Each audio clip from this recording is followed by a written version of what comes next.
Hello viewers, আসসালামু আলাইকুম। আশা করি সবাই ভালো আছেন। আজকে আমি বাসায় নরমালি শর্টকাটে যেভাবে তরকারি রান্না করি সেটা আজকে আপনাদের সাথে শেয়ার করব। আমার এই রান্নাটা যারা একদমই রান্না পারেন না তাদের জন্য এবং ব্যাচেলার ভাইয়া যারা আছেন তাদের জন্য খুবই হেল্পফুল হবে। তো চলুন দেখে নেওয়া যাক। ফার্স্টে আমি মাছগুলো ভেজে নিচ্ছি। এরপর কড়াইয়ে পরিমাণ মতো তেল দিয়ে আগে থেকে কেটে রাখা আলু কাঁকরোলগুলো সামান্য পরিমাণে হলুদ লবণ দিয়ে ভেজে নিব। এখন কিছুক্ষণ সময় নিয়ে আলু কাঁকরোলগুলো খুব ভালোভাবে নেড়ে চেড়ে ভেজে নিব 2 থেকে 3 মিনিট। এভাবে সবজিগুলো ভেজে নিলে তরকারির স্বাদটা আরও বেড়ে যায়।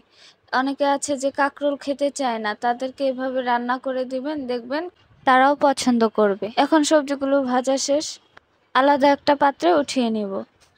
উঠিয়ে নেওয়ার পর একই কড়াইতে পরিমাণ মতো তেল দিয়ে আগে থেকে কুচি করে রাখা পেঁয়াজগুলো দিয়ে দিব। পেঁয়াজগুলো হালকা ব্রাউন কালার করে ভেজে নিব। ভাজা শেষ হলে সামান্য পরিমাণ পানি দিয়ে দিব।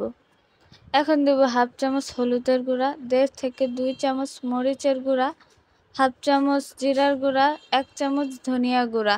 এখন পরিমাণ মতো লবণ দিয়ে খুব ভালোভাবে নেড়ে চেড়ে কষিয়ে নিব। এখন ভেজে রাখা সবজিগুলো দিয়ে দিব এবং খুব ভালোভাবে নেড়ে চেড়ে কষিয়ে নিব। ভালোভাবে কষানো হয়ে গেলে পরিমাণ মতো ঝোল দিয়ে ঢাকনা দিয়ে ঢেকে দিব।